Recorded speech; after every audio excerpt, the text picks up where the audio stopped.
Hello అండి అందరికీ welcome to Padma Prasad vlogs. ఈరోజు నేను ఇంట్లో పూజ ఎలా చేసుకున్నానో అనే వీడియోని మీతో షేర్ చేసుకుంటున్నానండి. పూజ చేసుకుంటే ఆ ఇంట్లో వచ్చే ఆ వైబ్రేషన్సే వేరు కదా. అదే అండి, ఇల్లంతా ఏదో తెలియని ప్రశాంతంగా అనిపిస్తుంది. నేను నార్మల్ పూజతో పాటు 7 శనివారాలు వెంకటేశ్వర స్వామికి 7 శనివారాల వ్రతాన్ని కూడా మొదలుపెట్టానండి. ఇది మొదటి వారం. పూజ అయితే ఎంత బాగా జరిగిందో. నేను పూజ ఉదయం 5:00కల్లా అయిపోయిందండి నా పూజ. స్వామివారు దీపాల కాంతుల్లో స్వామివారితో పాటు పక్కనున్న అమ్మవారు కూడా ఎంత బాగున్నారో చూడండి. చక్కగా తెల్లవారుజామునే లేచి ఇల్లంతా శుభ్రం చేసుకొని ముందుగా నేను ఇంట్లో ఏ పని పెండింగ్ ఉంచనండి. ఇంట్లో పూజ చేసుకుంటాను అంటే కనుక నాకు పాచి పని అంతా క్లీన్ చేసేసుకోవాలి. అప్పుడే శుద్ధిగా స్నానం చేసి భగవంతుడు చేసుకుంటే ఇల్లుతో పాటు మన మనసు కూడా ప్రశాంతంగా ఉంటుంది.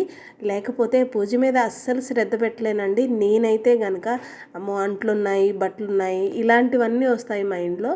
కొంచెం ఓపికగా తెల్లవారుజామునే లేచి ముందు ఇంట్లో పనంతా చేసేసుకొని అప్పుడు స్నానం చేసి స్వామివారికి పూజ మొదలు పెట్టుకుంటే ఎంత ప్రశాంతంగా అవుతుందో ఆ పూజ. ఇంట్లో పనులన్నీ అయిపోయాక చక్కగా తలకు స్నానం చేసేసుకొని ముందుగా వడపప్పు నానబెట్టుకున్నానండి. ఆ తర్వాత చలివిడి పానకం తయారు చేసుకొని చలివిడి దీపాలు కూడా తయారు చేసుకున్నాను.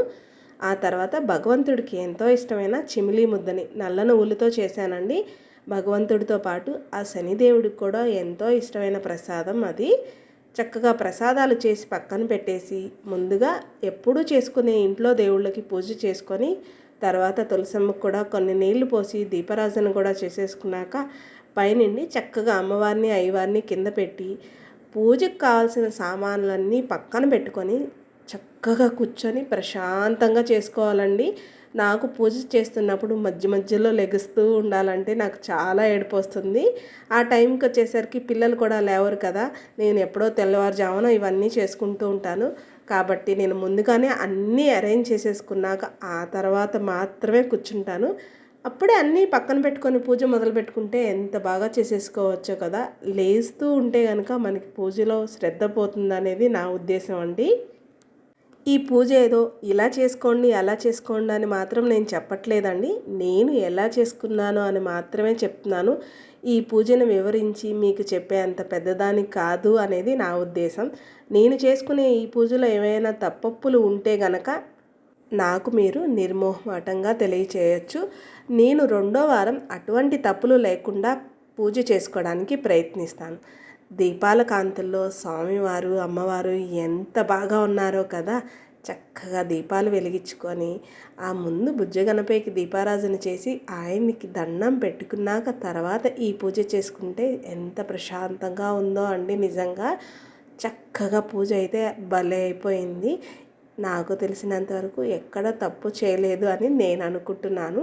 7 శనివారాలకి వారానికి ఒక రకం పండుని 7 ప్రసాదాలు పెట్టాలనుకున్నానండి. అందుకే అరటిపళ్ళు పెట్టాను.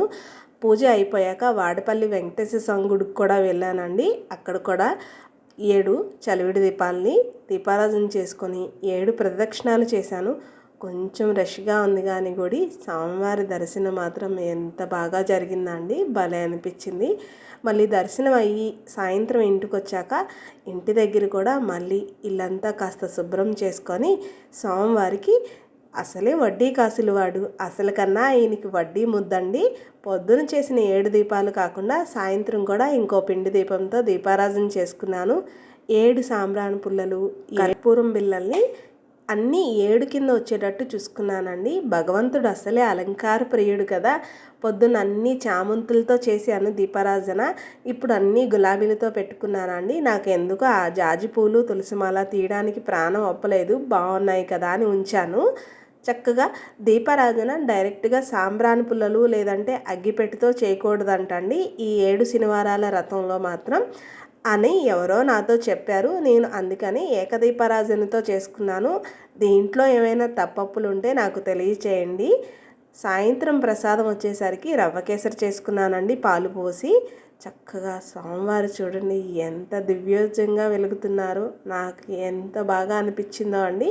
రోజంతా ఉపవాసం ఉండి సాయంత్రం స్వామివారికి దీపారాజన అయ్యి తర్వాత నేను ఉపవాసాన్ని చెల్లించానండి.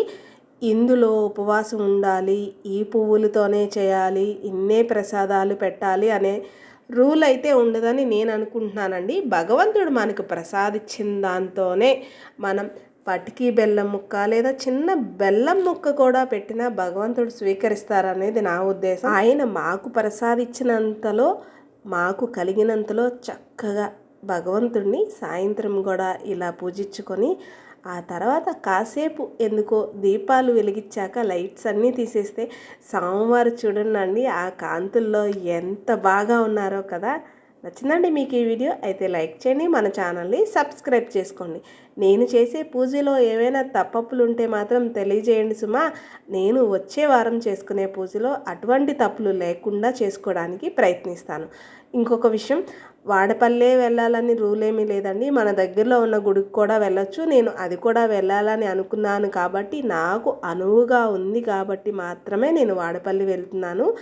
మన దగ్గరలో ఉన్న గుడికి కూడా వెళ్ళొచ్చని చెబుతూ ఉంటారు.